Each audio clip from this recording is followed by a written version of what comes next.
welcome to Old News. This is the North Carolina Museum of Natural Sciences monthly webcast where we bring you discoveries from the field of paleontology. So my name is Laura Beth Spear and I'll be your host. I'll be keeping an eye on our live chat, so if you have any questions or if you want to answer some questions, you can use the live chat. So with me, as always, is Dr. Christian Kammerer, the museum's research curator of paleontology. Thanks, Laura Beth. What's new? Happy to be here. So the news this week is a new early tetrapod that tells us a little bit about our own fishy ancestry in deep time. Our fishy ancestry. Yeah, so when you think about animals living today, vertebrate animals, animals with bones, there are fish that live in the water, and then these animals, tetrapods, which are things that have four limbs, like actual hands and feet, that live on land. And certainly there are some land animals that have gone back to the water, like whales and sea turtles. But for the most part, it's a sort of a fish tetrapod division. And yet we know that all life comes from the ocean, originated in the water. All life still requires water to exist. Right. So at some point in deep time, millions of years ago, tetrapods too originated in the water. And this can be a little difficult to visualize given the animals that are alive today. So like when you look at a fish and compare it to even say like a salamander or a frog, these are very different animals.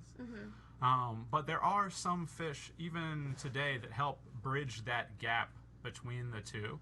In particular, this group called the lobefinned fishes, or sarcopterygians, that you can see here. So up top, that's a carp. That's just a plain old basic ray-finned fish. This group, they're called actinopterygians. And then at the bottom, here we have the coelacanth, this famous so-called living fossil, which is a lobe-finned fish. And so the difference between those two, as the name indicates, is in the fins.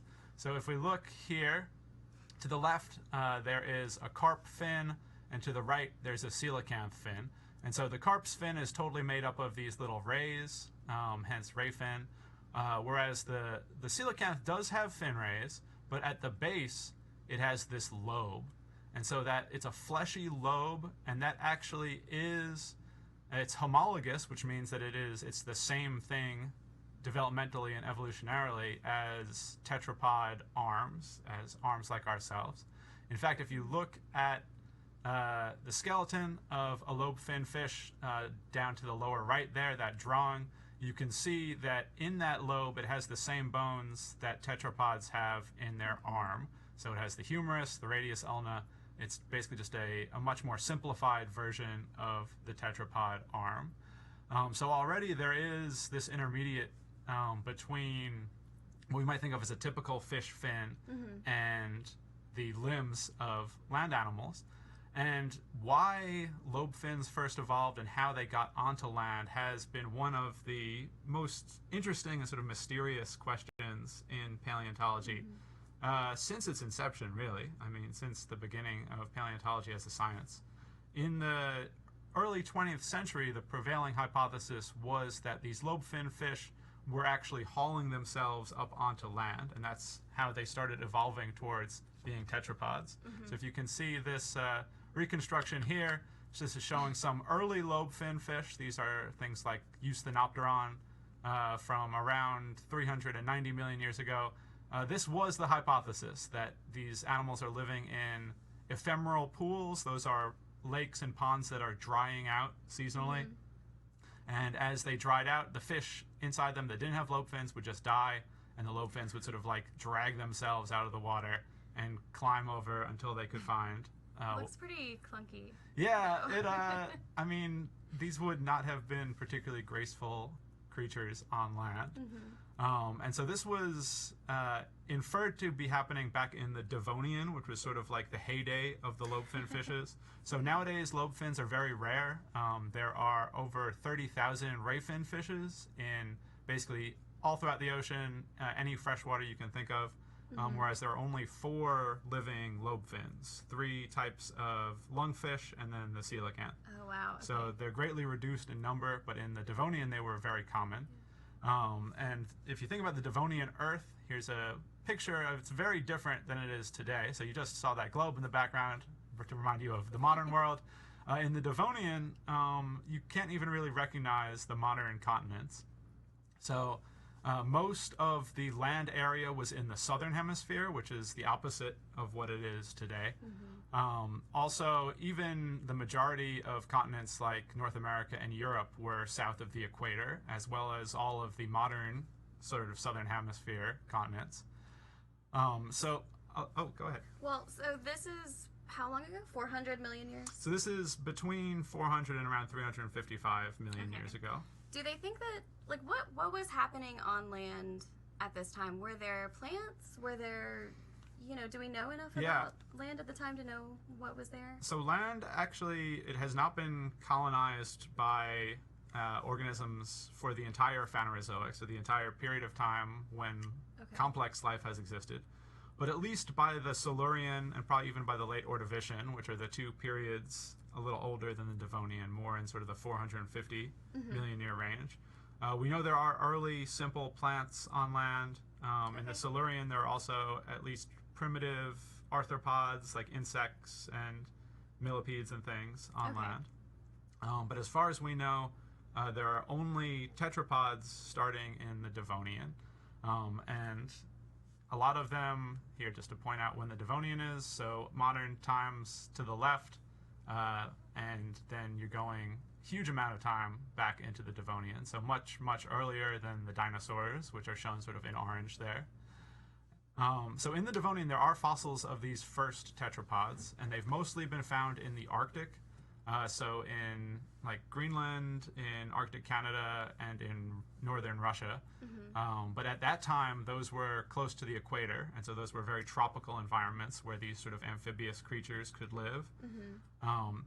And initially, so here are some pictures of them, reconstructions of this animal, Ichthyostega and Acanthostega, which lived in the Devonian, some of the earliest tetrapods. And this looks a lot like Koolasuchus that we talked about last. Yeah, last month, so right? Koolasuchus is a big amphibian. It's a temnospondyle. And in terms of general morphology and ecology, these animals were probably fairly similar. They're somewhat smaller. Koolasuchus was, upwards of a 15-foot long, 5-meter animal, whereas these probably no longer than 3 feet or so. But things like Ichthyostega, they were thought to be sort of things that had just come up onto land and were starting to live on land, since they are definitely tetrapods. And this fit into this idea that you had these lobe fins sort of dragging themselves up onto the surface and eventually becoming adapted for full-on surface life. However, recent information has sort of overturned this classic hypothesis.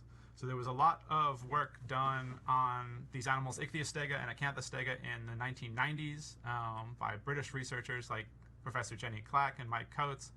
And they've learned a lot of new things about these earliest tetrapods, including the fact that they were much weirder than we had thought. So previously they were thought to be sort of these salamander-like things.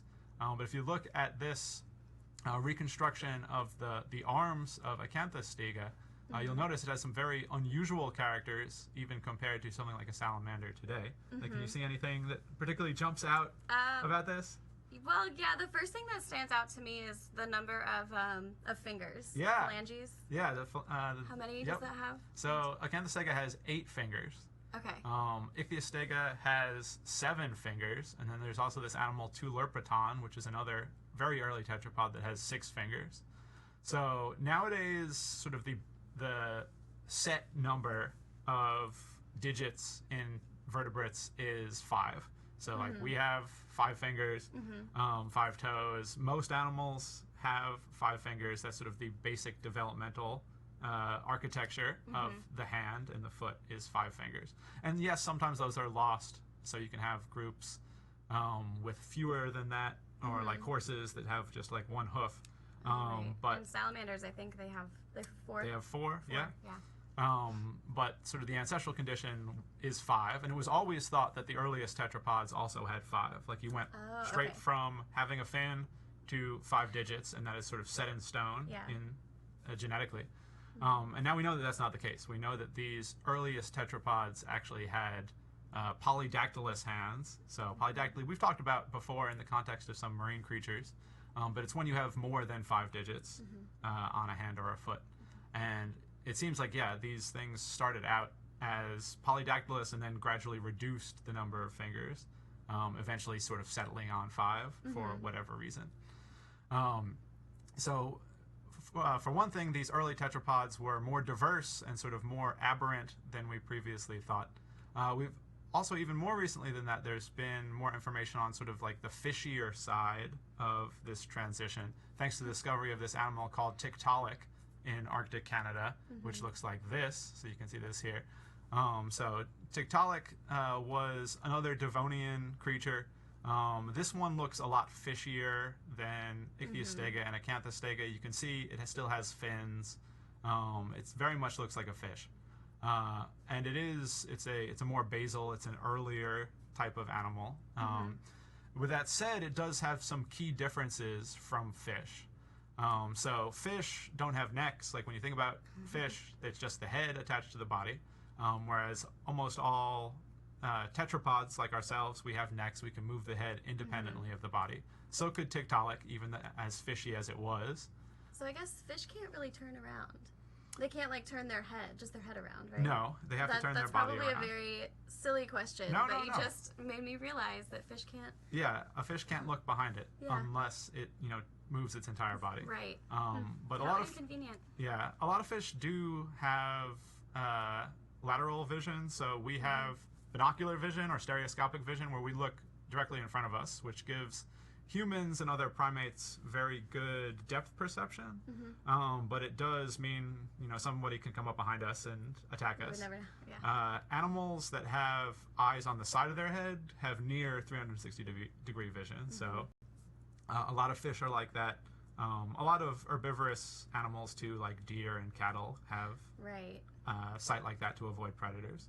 So fish, they can see more than we can inherently, but yeah, if there's something like right behind them, they do, or if they want to, see something that they're going to feed on, they do need to move around bodily.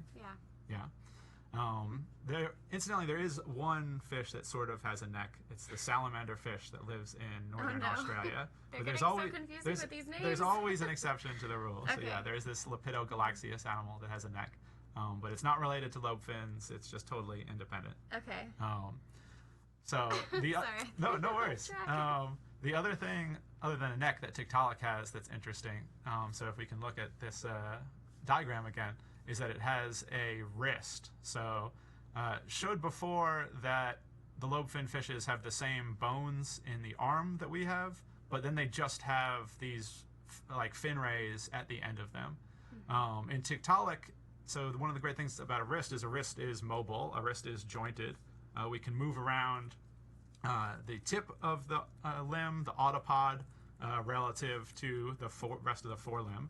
And Tiktaalik could do that as well, where it could actually bend the arm relative to its fins. So it could press it, it could hold its body up, it could support its weight on the substrate. Right, so it potentially would have been better at actually lifting its body out of the water. Yes. Because I imagine in the previous illustration you showed, those fish would have had to like wiggle. Yeah. Like they wouldn't really have been able to support themselves. Things like Eusthenopteron, these other lobe fins, would not have been able to like effectively support the body with the limbs. If they were on land, they would just have to be wriggling around. But another very interesting thing about all these early tetrapod discoveries is that old paradigm of the lobe fins hauling themselves onto land seems like it is inaccurate, because even though Tiktaalik could sort of press itself up out of the water a little bit, all these animals, Acanthostega, Ichthyostega, Tiktaalik, it seems like they were living in the water most of the time. And that the evolution of tetrapods starts out in rivers, in lakes, in streams. These are not the descendants of fishes that drag themselves onto land. These are early tetrapods that themselves are still living underwater basically all the time. And that's a pretty important fact, right? It's definitely overturned the old paradigm. Yeah. And that actually draws into what the sort of the new news is. So like this work on these early tetrapods and on Tiktalik has happened in the last 20 years or so.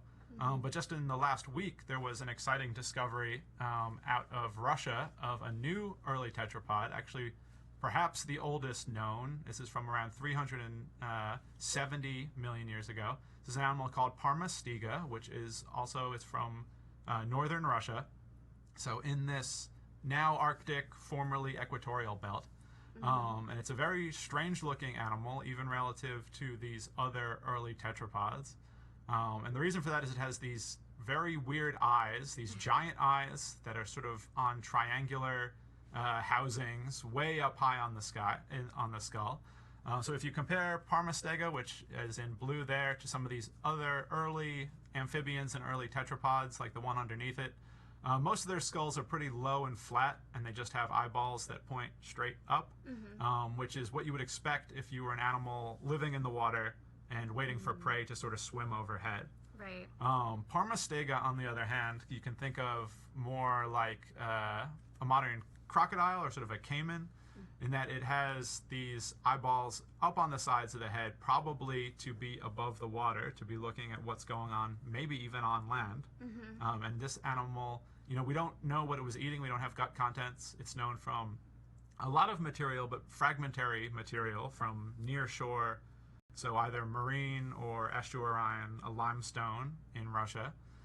So we don't know what it was eating, but it, from this morphology, was likely to be looking at things either on the surface of the water or even on land. And as an early tetrapod, even if it was living in the water most of the time, it had limbs so that it could at least sort of burst up onto the land for short periods of time. Yeah, I mean, as soon as you pulled up that picture of the skull of Parmasegas, I thought it looked not exactly, but it looked a lot like a crocodilian. Yeah. And so I think it would make sense to think that it is, you know, behaving maybe similarly to a crocodilian. Yeah. So is that what they think Parmasegas was doing? Is that why they think that the skull has that morphology, was so that it could look for food on land? Yeah, so if you look at a crocodilian skull, and we have an American alligator here, so they do, alligators are underwater a lot of the time, but they like to keep the nose for breathing and then the eyes up high above the water line. So alligators, they do feed in the water, but they're also very frequently waiting for prey to come down to drink, or to otherwise enter the water to bathe, and then will leap up and drag them down. Right. So they're very similar. This is a case of convergence. So Parmasegas is an early tetrapod. It's not directly ancestral to alligators or anything. Right. You can see it's a lot more primitive in many ways. If you look at it, like for example, if you look at the gator's palate, gator has this big flat piece of bone here, which is the secondary palate that amphibians and fish don't have. Also, it's just bone. There's no teeth here. So animals like Parmasegas are still like fish in that they have a bunch of little teeth on the surface of the palate, on bones like the vomer and the palatine. Like right here. Yeah. So in this anterior part of the palate, along the sides too. In Parmasegas and in fish, there are bones. There are teeth there.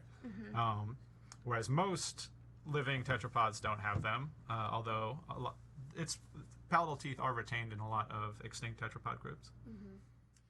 So did we find the teeth from Parmasegas? Yeah, no, the teeth are part of, there are dozens of specimens of partially articulated and isolated skull elements in this limestone that the researchers working on this, they etched out using acid. So acid preparation is one style of fossil preparation that's quite common when you have a limestone, or basically any really soft rock that is easily dissolved. Yeah. I remember doing an activity like that in chemistry class. Yeah, taking like and I'm like always talc. talking about we were taking talc or chalk or something and dissolving it.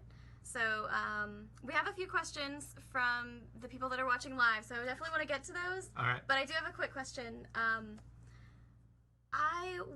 So how do I ask this? I feel like if you are preparing a fossil, trying to extract it from the limestone with acid, that is so dangerous because you could just, what is stopping the acid from dissolving the fossil that you are trying to study? So you do have to be very careful. So in general, the idea is that the fossil it's permineralized, but it has a different density than the surrounding rock. Okay. So if you are careful, the acid will dissolve the limestone, but not the fossil. because there's still some of the original like phosphatic matrix to the bone. With that said, if you let the acid go too long or using too strong of an acid, it can absolutely destroy the fossil. A lot of times what we'll do is we'll have the acid do most of the work and then get within maybe a few millimeters of the bone, then take it out, and you also have to soak it in water, and you want to neutralize the acid so it doesn't, if you leave it in there, it'll just keep dissolving even after after you're done. Take it out, have the acid neutralized, and then do traditional sort of, pick and scribe based mechanical preparation to get just the last bits done. And it depends how hard the rock is, what kind of acid you're using. Like for limestone, you mostly just use basic vinegar, acetic acid. Like household vinegar? Household vinegar. And, that's harmless to us. Like if we spill some on ourselves, there's no worries. Right. Some paleontologists that are trying to get microfossils, so tiny plankton or like pollen and things like that, that just want to like totally destroy all the rock and then sieve out the little bits, use very powerful acids that can be quite dangerous to use and need very particular controlled labs to do so. But most of like the acid prep for vertebrates is just in like vinegar, acetic acid. I never thought that preparing microfossils could be so dangerous. Yeah. Okay, so Scientific Mosasaurs has, did I say that right? Mosasaurs? Mosasaurs, yeah. Mosasaurs. Could there be fossils in Antarctica or the North Pole? So, because we're talking about, these are from Arctic regions, right? There absolutely are. There are fossils found around the polar ice caps. The North Pole itself has no land underneath it. It's just the Arctic ice cap over the Arctic Ocean. So there are no fossils exactly at the pole. But things like Tiktalik was found, within the Arctic Circle in far northern Canadian islands. The discoverers of Tiktalik this last year, I know, were out in Antarctica also looking for more early tetrapods. So stay tuned as to what has been discovered there. But there are also early tetrapods known from what would have been near the South Pole at the time. So there are some known from South Africa, some known from Australia. So there are some very far southern hemisphere. Yeah, so they were living all over in the Devonian. Their remains are rare and hard to find, but it's clear that they had already, by the late Devonian, achieved an almost global distribution. So tetrapods, they were very, very common once they show up. Right. Okay, and Anne has a question. If we go back to talking about Tiktalik. Okay, sure. Right. We've talked about naming prehistoric animals before when you're the one who describes them. Do you think that Tiktik, is that an Eskimo term? Do you know where it came from? Yeah, if it's not? Absolutely. Tiktalik. We don't like to say that term anymore. It's considered offensive by some Inuit peoples, or Yupik peoples in western part of the Arctic region. But yes, Tiktalik is a word native to sort of the regions of Canada, Nunavut, where it was discovered. The describers, Ted Deschler and Neil Shubin, consulted with Inuit elders on the naming of this animal, and Tiktalik is an Inuit word it means a type of large bottom-dwelling fish, a member of the ling family. So it refers to a modern type of fish, but one that probably lived pretty similarly to the extinct Tiktalik. Oh, that's so cool that they included more of the regional culture Yeah. there. And thank you for telling me about the terminology, Yeah, because I'm no problem. not sure I knew that, or if I knew it, I did not remember. Going back to fish that walk on land, because, in the first picture that you showed us of the tetrapods, when they're climbing onto land, we have fish around today, right, that can walk on land in some ways, like catfish. Yeah, walking catfish, which are an invasive species here in the southeast. They do go onto land, but they don't really walk on their fins. They do move the fins around, but mostly they use anguilliform locomotion, which anguilliform just means eel-like. So it's anytime they're sort of doing that almost snake-like S-curve side to side. Yeah, yeah. So yeah, it's less about their locomotion and more about that they are able to survive without breathing water for long periods of time compared to other fish. So there are fish today that can breathe air, at least for short periods of time. Right, like gulp it. Yeah, well, there are fish that can gulp it. There are fish that do what's called spiracular breathing. So many fish, mostly sharks and some of the early ray-finned fish, have spiracles, which are these openings behind the eyeballs, which are remnants of the primordial first gill slit. And they can breathe through those. Some of them, like this animal called Polypterus that lives in Africa, actually can come to the surface and breathe air through the spiracles, sort of behind the eye. And it's thought, so things like Parmasega and Ichthyostega, they also have spiracles, and it's thought that they were breathing through the spiracles when they're in the air rather than through the mouth into the lungs. So, the fact that Parmasega had the spiracles, and then the fact that they had the teeth, the palate teeth, those are clues that would tell you that they are animal, even though it is a tetrapod. I mean, those are features that are still present in fish today. So it's and they were present in the ancestors of all land animals. So we can't say that really shows that it isn't the direct ancestor of one thing or another. Okay. The Parmasega probably was not on the direct line to subsequent tetrapods, be they crocodiles or birds or ourselves, though, because of its weird eyes. So if you look at the earliest amphibians, those ones that we were showing that have the flat skulls with the eyeballs looking straight up, that's the same as what you see in Ichthyostega and Acanthostega. So that seems like that was the primitive condition, and it continued through into tetrapods. And Parmasega was an interesting sort of side experiment at this more actively predatory, maybe surface predatory type animal. Okay. Scientific Mosasaurs again wants to know, would Koolasuchus and dinosaurs ever meet?